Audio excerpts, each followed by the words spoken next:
In the case of जो हमारा तीन तरीका की थ्योरी होती है, मैक्सवेल बोल्ट्जमैन, एक फर्मी क्लार्क, एक बोस-आइंस्टीन।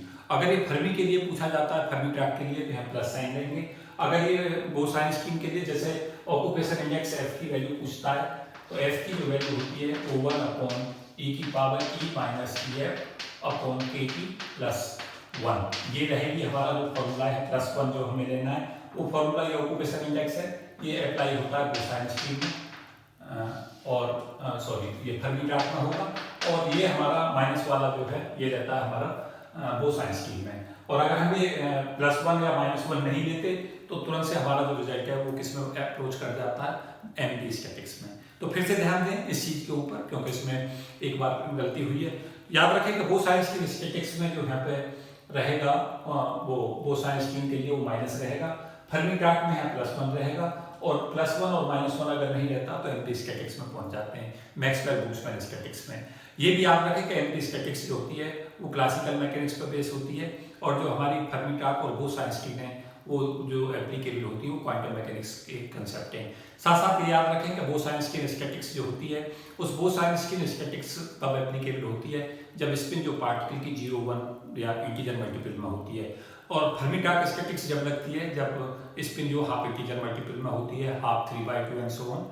इलेक्ट्रॉन, प्रोटॉन, न्यूट्रॉन ये सब ऐसे पार्टिकल हैं जिनके ऊपर फर्मी-टाक स्टैटिक्स लगती है, और फोटोन और हीलियम एटम इनके सब के ऊपर जिनकी स्पिन 0 या इंटीजर मल्टीपल में होती हैं उनके ऊपर हमारी बोस-आइंस्टीन स्टैटिक्स लगती है। तो काफ़ी इंफॉर्मेटिव और काफ़ी चीज़ें मैं इसमें डिस्कस कर रहा था। मुझे उम्मीद है कि ये निश्चित तौर से लाभ देगी, और इसी तरीका से मैं आगे कुछ क्वेश्चंस और डिस्कस करूंगा। साथ साथ याद रखें कि जब क्वेश्चंस को मैं डिस्कस करता हूं तो उसके आसपास की चीज़ें जो बताता हूं उनको सदा नोट करके रखें, क्योंकि उनमें से क्वेश्चंस निश्चित तौर से आएंगे, क्योंकि बहुत सारी चीज़ें मैं ऐसी बताऊंगा जो पेपर में सीधी सीधी आपको मिलेंगी। तो मुझे उम्मीद है कि ये चैनल आपको लाभ देता रहेगा, और स्टूडेंट की भलाई के लिए जो ये काम किया जा रहा है उसमें सहयोग करें, इसके कंटेंट को ज़्यादा से ज़्यादा शेयर करते रहें, कोशिश करें कि इसका लाभ ज़्यादा से ज़्यादा बच्चों तक पहुँच सके, जिससे जो मैं मेहनत करता हूँ उसका लाभ देश के बच्चों को मिल पाए। Thank you and best wishes for all of you. जय हिंद।